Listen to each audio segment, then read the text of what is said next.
स्वागत है आपका बी न्यूज नेशन में। मैं हूं आबिद हुसैन शेख। आज बीजापुर में सेक्शन 144 कर्फ्यू की घोषणा। एसपी अनुपम अग्रवाल। न्यू ईयर सेलिब्रेशन पर पाबंदी। जिला पुलिस वरिष्ठ अधिकारी ने लगाया सेक्शन 144। आज 5 बजे से लेकर सुबह 6 बजे तक कोरोना महामारी के नियंत्रण के चलते बीजापुर में धारा 144 लगाकर कर्फ्यू का आदेश दिया है। जिला एसपी अनुपम अग्रवाल ने एक ही जगह पर 5 से ज्यादा लोग सार्वजनिक जगहों पर नए साल का जश्न मनाने पर कानूनी कार्रवाई किए जाने की बात प्रेस नोट में देते हुए जिला एसपी ने कड़े पुलिस बंदोबस्त का ब्यौरा देते हुए इस मौके पर 3 डीएसपी, 8 सीपीआई, 36 पीएसआई, 86 एएसआई अधिकारी, 651 पुलिस सिब्बंदी और 9 डीआर टुकड़ियों को नियोजित करने की जानकारी दी है।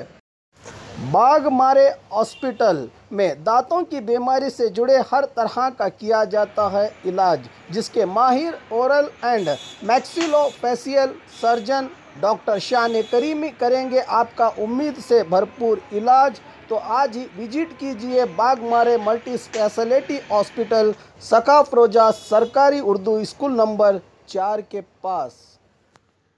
और खबरों के लिए देखते रहिए बी न्यूज नेशन।